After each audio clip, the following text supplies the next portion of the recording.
Assalamualaikum warahmatullahi wabarakatuh. Sahabat-sahabat sekalian, mari belajar bersama-sama memahami kandungan surat Al-Baqarah ayat 49 sampai dengan ayat 57.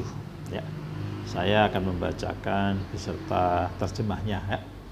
A'udzubillahi minasyaitonirrajim. Bismillahirrahmanirrahim. Wa idz najjaynakum min ali fir'auna yasumunakum su'al adabi yudabbikhuna abna'akum wa yastahyuna nisa'akum wa fi dzalikum bala'um mir rabbikum azim. Wa idz, dan ketika najjaynakum, kami selamatkan kalian, min ali fir'auna, dari pengikut Fir'aun, yasumunakum, mereka menimpakan kalian, su'al adab, siksaan yang keji, yudabihuna, mereka menyembelih abna'akum, anak-anak kalian, anak-anak lelaki kalian, wa yastahyuna, dan mereka membiarkan hidup, nisa'akum, anak-anak perempuan kalian, wa fi dzalikum, dan pada yang demikian itu, bala'um, adalah cobaan, mir rabbikum, dari Tuhan kalian, azim, yang berat. Terjemah dari ayat 49,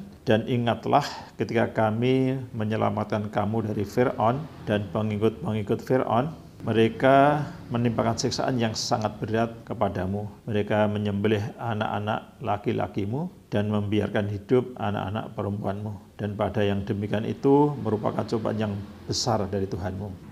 Fir'aun adalah gelar bagi raja-raja Mesir pada masa lalu. Menurut sejarah, Fir'aun pada masa Nabi Isa alaihissalam ialah Meneptan yang berkuasa pada tahun 1232 sampai dengan 1224 sebelum Masehi, yaitu anak dari Ramses. Wa id faragna bikumul bahra fa anjaynakum wa aghraqna ala fir'auna wa antum tanzurun. Wa id, dan ketika faragna, kami belah, bikumul, bagi kalian, al-bahra, lautan, fa anjaynakum, lalu kami selamatkan, wa aghraqna, dan kami tenggelamkan, ala fir'auna, pengikut Fir'aun, wa antum, dan kalian adalah tangzurun, kalian melihatnya. Terjemah dari ayat 50, dan ingatlah ketika kami membelah laut untukmu, sehingga kamu dapat kami selamatkan dan kami tenggelamkan Fir'aun dan pengikut-pengikut Fir'aun, sedangkan kamu menyaksikannya. Wa id wa'adna Musa arba'ina lailatan thumma attakhadtumul ijla min ba'dihi wa antum zalimun. Wa id, dan ketika wa'adna, kami menjanjikan Musa, kepada Nabi Musa, arba'ina lailatan, 40 malam, summa, kemudian, takhadtumu, kalian menjadikan, al-ijla, patung anak lembu, sebagai sesembahan, mimba'di, adalah kepergiannya, wa antum, dan kalian adalah zalimun, orang-orang yang zalim. Terjemah ayat 51, dan ingatlah ketika kami menjanjikan kepada Musa 40 malam, kemudian kamu Bani Israel menjadikan patung anak sapi sebagai sesembahan setelah kepergiannya, dan kamu menjadi orang-orang yang zalim. 40 hari ini adalah suatu tenggang waktu yang dijanjikan oleh Allah untuk menerima petunjuk, maksudnya kitab Taurat. Tetapi umat Nabi Musa alaihissalam tidak sabar menunggunya, sehingga mereka menyembah patung anak sapi yang dibuat oleh Samiri. Tsumma afawna ankum min ba'di dzalika la'allakum tashkurun.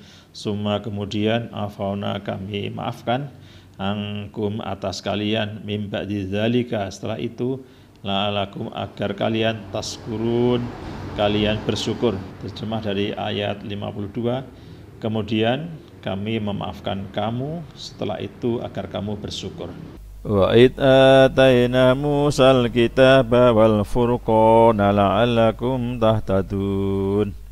Wa id, dan ketika atayna, kami datakan Musa, kepada Nabi Musa, al-kitab, kitab, maksudnya Taurat, wal furqana dan al furqan, pembeda antara yang hak dan yang batil, la'allakum agar kalian tahtadun, kalian mendapatkan petunjuk. Terjemah dari ayat 53, dan ingatlah ketika kami memberikan kepada Musa kitab, maksudnya Taurat dan Furqan, agar kamu memperoleh petunjuk.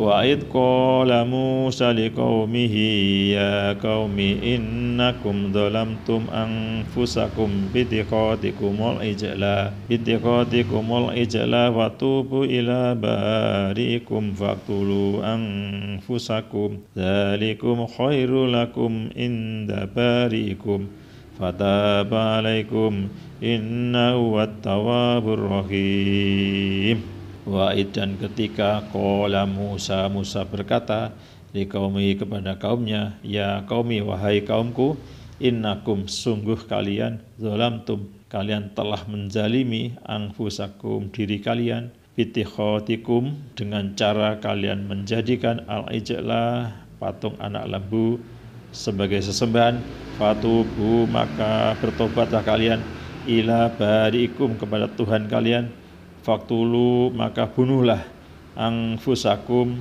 diri kalian, dzalikum, yang demikian itu, khairu, adalah lebih baik, lakum, bagi kalian, inda barikum, di sisi Tuhan kalian, fatabah, niscaya dia menerima tobat, alaikum, atas kalian, innahu, sesungguhnya dia, huwa, adalah dia, tawwabur rahim, maha penerima tobat dan maha penyayang. Terjemah dari ayat 54, dan ingatlah ketika Musa berkata kepada kaumnya, wahai kaumku, kamu benar-benar telah menzalimi dirimu sendiri dengan menjadikan patung anak sapi sebagai sesembahan.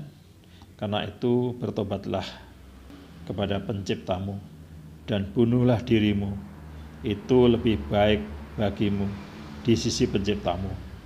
Dia akan menerima tobatmu, sungguh dialah yang maha penerima tobat dan maha penyayang. Pengertian bunuhlah dirimu, ada beberapa tafsir. Yang pertama, ada yang mengartikan orang-orang yang tidak menyembah patung anak sapi itu membunuh orang yang menyembahnya. Ada pula yang mengartikan orang yang menyembah patung anak sapi itu saling bunuh-membunuh. Ada juga yang mengartikan mereka disuruh membunuh diri mereka masing-masing untuk bertobat.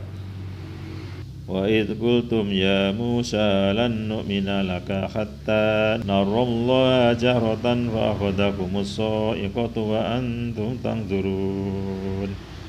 Wa idh, dan ketika qultum, kalian mengatakan, ya Musa, wahai Musa, lan nu'mina, kami benar-benar tidak akan percaya, laka, kepada kamu, hatta, sehingga, naro, kami melihat, Allahu, Allah, jahratan, dengan jelas atau secara jelas, faqadatkumus sa'iqatu, lalu halilintar menyambar kalian, wa antum tanzurun, dan kalian adalah melihatnya. Terjemah ayat nomor 55, dan ingatlah ketika kamu berkata, wahai Musa, kami tidak akan beriman kepadamu sebelum kami melihat Allah dengan jelas. Maka halilintar menyambarmu dan sedang kamu menyaksikannya.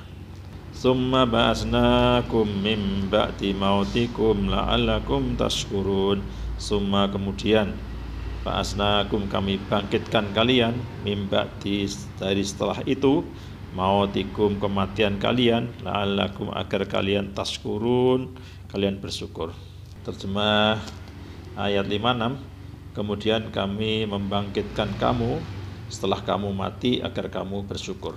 Wa dzaralna 'alaikumul ghamama wa anzalna 'alaikumul manna wa salwa kulu min thayyibati ma razaqnakum wa ma zalamuna walakin kanu anfusahum yanzurun.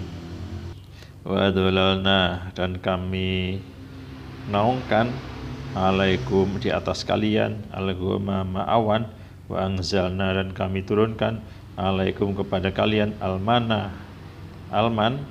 wasalwa, dan burung salwa. Kulu makanlah oleh kalian min thayyibati dari yang baik-baik, ma razaqnakum dari apa yang kami anugerahkan kepada kalian. Wama dan tidaklah zalamuna mereka menzalimi kami, walakin akan tetapi kanu mereka adalah anfusahum terhadap diri mereka sendiri, yadzlimun mereka berbuat zalim. Terjemah dari ayat 57, dan kami menaungi kamu dengan awan, dan kami menurunkan kepadamu man dan salwa, makanlah yang baik-baik dari rezeki yang telah kami berikan kepadamu. Mereka tidak menzalimi kami, tetapi justru mereka yang menzalimi diri sendiri. Alman adalah jenis madu, salwa adalah sejenis burung puyuh. Tafsir At-Tabari, Quran surat Al-Baqarah ayat 50. Menurut At-Tabari, ayat ini adalah kelanjutan dari ayat sebelumnya yang mengingatkan Bani Israel agar mereka mengingat berbagai nikmat yang telah mereka terima dari Allah SWT. Di antara nikmat-nikmat itu adalah ketika Allah SWT menyelamatkan mereka dari kekejaman Fir'aun, juga ketika ia membelah lautan bagi mereka. Ayat ini menjelaskan peristiwa ketika Fir'aun dan tentaranya mengejar Nabi Musa alaihissalam dan kaumnya yang terdiri dari 12 suku. Ketika itu mereka terjebak di tepi lautan dan mereka melihat tentara Fir'aun semakin mendekat. Mereka pun berkata bahwa Fir'aun pasti akan dapat menyusul mereka. Namun Allah menyelamatkan mereka dengan membelah lautan menjadi 12 jalan dan menenggelamkan Fir'aun dan tentaranya di tengah lautan tersebut. Adapun makna sedang kamu menyaksikan adalah bahwa Bani Israel saat itu menyaksikan langsung bagaimana Allah membelah lautan bagi mereka, serta bagaimana Allah menenggelamkan Fir'aun di sana. Mereka melihat langsung betapa agungnya kekuasaan Allah saat lautan itu patuh pada perintah Allah untuk menyediakan jalan bagi mereka, dan mereka melihat bagaimana lautan itu terbelah menjadi gulungan-gulungan ombak yang tinggi. Melalui ayat ini Allah memperingatkan Bani Israel untuk tidak mendustakan Nabi Muhammad SAW, agar tidak turun azab pada mereka sebagaimana yang dulu Allah turunkan kepada Fir'aun dan bala tentaranya, karena mereka mendustakan Nabi Musa alaihissalam. Tafsir At-Tabari jilid 1 terbitan tahun 2001 halaman 654 sampai dengan 663. Tafsir Ibnu Katsir, Quran surat Al-Baqarah ayat 50 menjelaskan bahwa Allah SWT menimpakan azab kepada Fir'aun. Azab ini merupakan bagian dari anugerah Allah SWT kepada pengikut Nabi Musa alaihissalam. Disebutkan bahwa Allah SWT memisahkan antara kebenaran dan kebatilan di Laut Merah ini. Orang yang mengikuti kebenaran syariat Nabi Musa akan terselamatkan, sementara orang yang ikut dalam kebatilan yang dilakukan Fir'aun akan hanyut bersamanya. Ini menjadi bukti kekuasaan Allah SWT agar menjadi pelajaran bagi mereka yang mengikuti syariat Allah SWT. Al-Misbah, Al-Munil, Fi Tahzib, Tafsir Ibnu Katsir, terbitan tahun 1999, halaman 48 sampai 49. Hasanah pengetahuan yang dapat kita petik dari Quran surat Al-Baqarah ayat 50 ini, keselamatan Musa dari Fir'aun. Dalam keadaan Bani Israel merasa terjebak dan orang-orang Fir'aun mengira bahwa mereka akan segera menangkap Bani Israel, Musa berkata tanpa pernah kehilangan kepercayaan akan pertolongan Allah. Dia, Musa, menjawab, sekali-kali tidak akan tersusul. Sesungguhnya Tuhanku bersamaku. Dia akan memberi petunjuk kepadaku. Quran surat Asy-Syura ayat 62. Pada saat itu Allah menyelamatkan Musa dan Bani Israel dengan terbelahnya lautan. Fir'aun dan orang-orangnya tenggelam di dalam air yang menutup di atas kepala mereka setelah Bani Israel menyeberang dengan selamat. Quran surat Asy-Syura ayat 63 sampai dengan 68. Tongkat Musa memiliki mukjizat. Allah telah mengubahnya menjadi ular dalam penyampaian wahyu yang pertama kepadanya. Kemudian tongkat ini pula yang berubah menjadi ular yang menelan ular-ular jadi-jadian dari ahli sihir Fir'aun. Sekarang Musa membelah lautan dengan tongkat yang sama. Inilah mukjizat terbesar yang diberikan kepada Nabi Musa. Terdapat pada Harun Yahya sejak bangsa-bangsa terdahulu terbit tahun 2007. Itu teman-teman arti dan beberapa kandungan dari surat Al-Baqarah ayat 49 sampai dengan 57. Mudah-mudahan bermanfaat bagi kita semua. Kita coba alhamdulillah. Wassalamualaikum warahmatullahi wabarakatuh.